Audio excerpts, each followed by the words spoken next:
show in this side of Sub-Sahara that talks about issues to do with climate change, what it is that you and I must do to be able to save the place we call home. Every other week we bring you conversations on how we can play our part to these cause. But now let's go straight to our top story making headlines on Planet Action. Remember, my name is Dennis Aseto, and the Ministry of Water has raised the red flag over the amount of groundwater that is being abstracted in major cities, warning that these could lead to water scarcity in the country in the future.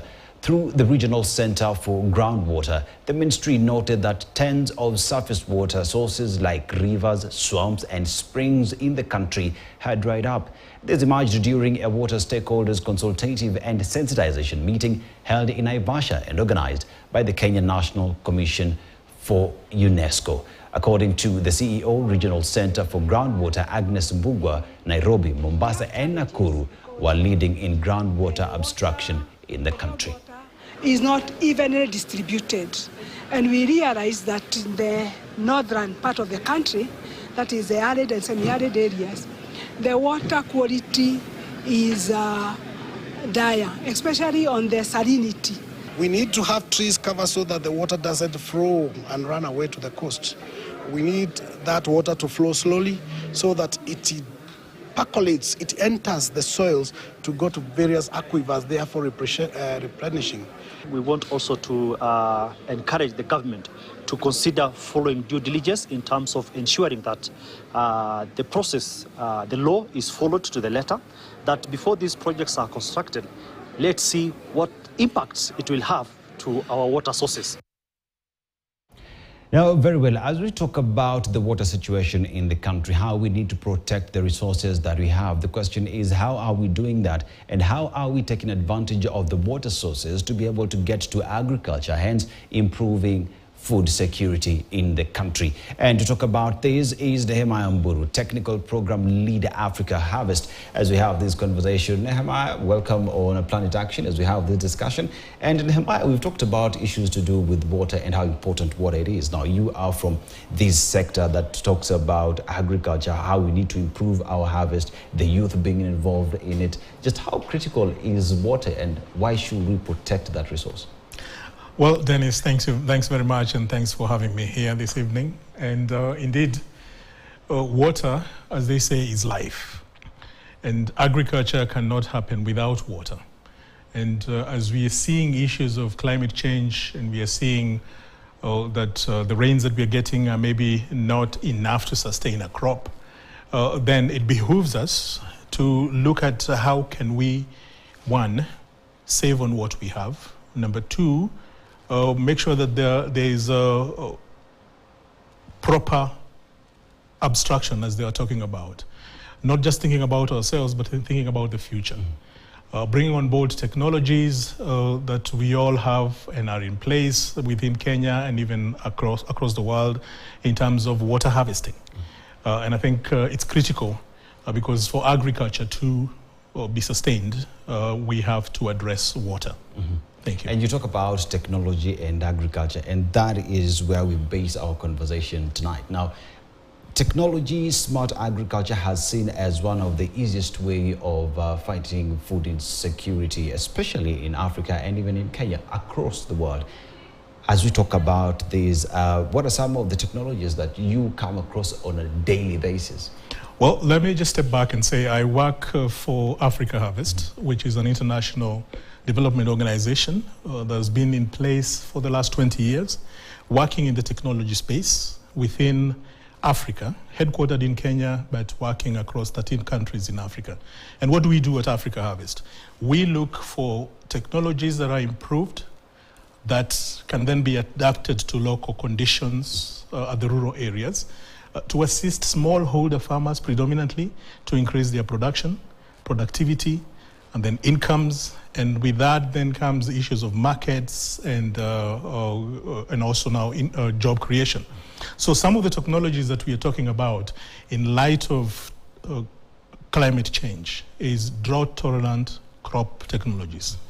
And a lot of research has been done both in national research centers as well as international research centers like the CGIRs And at Africa Harvest, we work in partnership with institutions like ICRISAT, who have developed drought-tolerant varieties of sorghum, drought-tolerant varieties of groundnuts. And so we take those improved technologies, adapt them to local conditions, train farmers on how to utilize them, increase production, productivity per square area, how do they aggregate, how do they go to market, and then also bring on issues of SMEs so that there's sustainability in the value chain. So we work across the entire value chain, and we have seen that work. It's obviously not a silver bullet. It's not something that will be done in a day. We have to sustainably work together with other stakeholders, with the governments, as well as, most important, the rural communities. And in the Kenyan context, the counties, now that agriculture is a devolved function. And you talk about something very critical, that we need to get into a variety of crops that can withstand the climate change pressures that we have on a daily basis. But we also come from a country where every other farming season, planting season, we just think about maize. So when it comes to getting this technology now to farmers, it is important that they are aware about it. So how do we make sure that farmers understand that there is an alternative that is better than what it is they're used to? Excellent question. And the strategy that we have used over time is we start with the market and understand, okay, where is the market, say for sorghum? What does that market require in terms of the quality? Does it need low tannin sorghum? Then we go back to the researchers, identify that together, pick it up, because the researchers have already done what they call trials, national performance trials, and then we go to farmers, demonstrate it with them, listen to the farmers, because they also need to have an input into this. Listen to them, work with corporates, work with the private sector, so that as you streamline, as you enhance their understanding of the technology, because it's one thing to get technology, but it's quite another to exploit the full potential in that technology, which is where information comes in, which is where capacity building comes in. And so that's our role as Africa Harvest, to see how can we take that technology, adapt it to the farmers, train them, work with them throughout the entire production cycle, up to post-harvest management, even value addition, bring in the private sector to provide a market pool, and commercialize that. We have done that in a number of value chains in Kenya, including tissue culture banana, as well as the sorghum value chain. We've done some work in groundnuts in Western Kenya. And also, most important right now is the youth. Because some statistics I keep hearing is that the average Kenyan farmer is 60 years. But 80% of us Kenyans right now are below 35 years. So what does that tell you? That the people who are producing our food are about to retire if they haven't retired yet. So what does that bode for our nation? And for us, it's critical that the youth are brought on board. One, to access the technology. Number two, to get the information. Number three, to be supported through supportive policies that can help them see the potential in it, so that we are addressing, one, food security. We are also addressing job creation. And to go back to the discussion that we were saying, the future. The future is young, because if 80% of Kenyans are young, then the future clearly is young. And we've got to keep it in the hands of the young people, but we've got to listen to them. And you bring up the youth, which is a very important subject, because when it comes to issues to do with agriculture technology, the youth are the best consumers of technology. Therefore, how do we bring them on board so that they are, number one, the champions of coming up with this new technology of drought-resistant, climate change-resistant seedlings that are able then to be supplied to the market out there. So therefore, as we bring in the youth, for a very long time, it's been seen that agriculture is for the old. But how do we change that notion and tell the youth that this is a space that you belong in and a space that you can help fight climate change? Well, there's no two ways about it. We've got to have that conversation with them. And the conversation is around, okay, here is some technology, say in sorghum, that can help you utilize the resources that you have One of the challenges you keep hearing is that youth do not have land, and so there is a challenge with ownership of land. But the issue is not ownership, the issue is access. And our experience at Africa Harvest is that access is not a problem. Youth can get together in a group and hire some land. In fact, we are seeing a change where parents are very eager to give the land to the young people, obviously with the consideration that once you get something out of it, you will share with the parents. And so the conversation has to start some point where we sit down and we help them understand. And we also seek to understand from their point of view. What is it that they are seeing? Because they have grown up on those farmlands. We all grow up in those farms. There are things we have seen that probably we can do differently. And so having that conversation, while at the same time providing them the information, having a good system that can take them through, because they need mentorship. They need people who have done it before. And so, for example, at Africa Harvest, what we do is we get young people together and we'll have an older person who's a mentor who can then help them walk through it. But as I said, it's got to take the effort of everyone. And even in this conversation, say COP28, Africa Climate Summit, the voice of the youth pretty much who attend here, who are the champions for the voices of the youth, keep saying that their voice is not heard. They do not sit on these tables. Therefore, as stakeholders in this space, how important is it for the youth to have a seat at the table and their ideas to also be picked up, not just people who are there to be seen and not be heard? Well, I think it's critical. It is critical. If we are going to change the narrative, it's critical that we listen to them. Obviously, it's not going to happen overnight. It's got to be a progressive thing that has to be done over time. But those of us who are the older generation have to recognize that the future is not ours. And it behooves us to recognize as well that we have to leave this world to the young, the same way that our parents left it to us. So we have to listen to them. Yes, that structure of listening, it's good that we have people in communication, like in Africa Harvest, we have communication programs that we work with to ensure that the youth are being heard. They have a voice. They're given a platform. And that's why initially I talked about the county government and the policy, supportive policy framework. I think it's a conversation, and I have seen that happening. It's gratifying to see just this past season, say in Busia, where the youth are being told, hey, here are tractors that can help you do farm land preparation. And therein, for us, those are jobs. So we need to look at it from that point of view. Those activities that are being done across the value chain, be it land preparation, be it weeding, be it planting, and critically, especially at Africa Harvest, is the seed component. Because the drought-tolerant crops that I'm talking about, their seed systems have not been mainstreamed like maize. And so often the case is when we are about to plant, nobody knows where we can get the seed. And so what do? We go and buy grain. And obviously when you buy grain which is not seed, your production will be lower. And thereby, then the frustration goes on. So for us at Africa Harvest, we see that seed node as very critical for young people. We bring them together. We train them on seed production.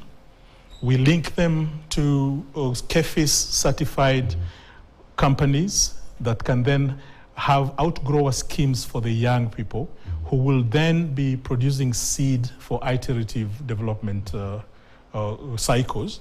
And as we are doing that, we are creating SMEs, showing the youth that yes, indeed, there is a demand, but also we need to structure it well so that it's a business.